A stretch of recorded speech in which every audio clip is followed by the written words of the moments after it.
Bakal calon presiden dalam kurung baca pres yang diusung oleh Koalisi Indonesia Maju, Prabowo Subianto mengungkap refleksi hidupnya yang menginginkan Indonesia tumbuh menjadi negara yang bermartabat dan rakyat tidak lagi hidup dalam kemiskinan. Hal tersebut dijelaskan oleh Prabowo saat menghadiri acara Mata Najwa on Stage, 3 baca pres bicara gagasan yang digelar di Universitas Gadjah Mada dalam kurung UGM, Yogyakarta, Selasa 19 September 2023. Prabowo kemudian berkisah bagaimana refleksi tersebut ia dapatkan dari sejumlah pengalaman hidupnya. Kisah yang pertama Prabowo ungkap saat ia masih berusia 20 tahun dan telah menjadi seorang perwira TNI. Saat itu, Prabowo beserta sejumlah anak buahnya tengah berenang di kolam renang yang berlokasi di Manggarai dan dirinya melihat dinding marmer dalam bahasa Belanda yang artinya anjing dan pribumi dilarang masuk. Waktu itu masih ada kolam renang di Manggarai.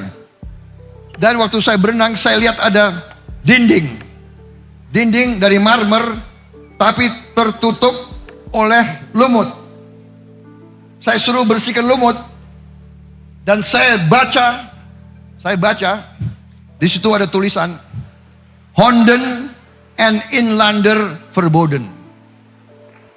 Ya, artinya anjing dan pribumi dilarang masuk kolam renang. Itu tahun 75 saya baca. Kisah lainnya diungkap saat Prabowo menempuh pendidikan di sejumlah sekolah di Eropa. Ia mengalami sendiri bagaimana saat itu bangsa Indonesia dianggap remeh oleh bangsa lain. Sejumlah pengalaman hidup tersebut yang kemudian membulatkan tekadnya untuk membangun bangsa dan negara ini.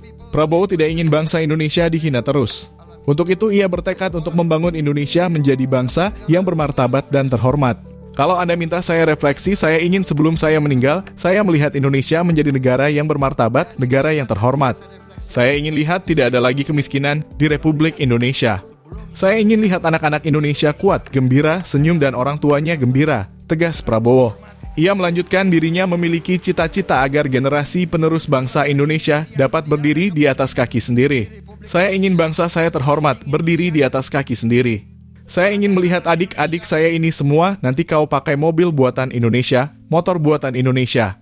Kau pakai jam-jam buatan Indonesia, kau pakai sabun, parfum, sepatu buatan Indonesia. Pungkas Prabowo yang disambut riuh para hadirin di acara diskusi tersebut.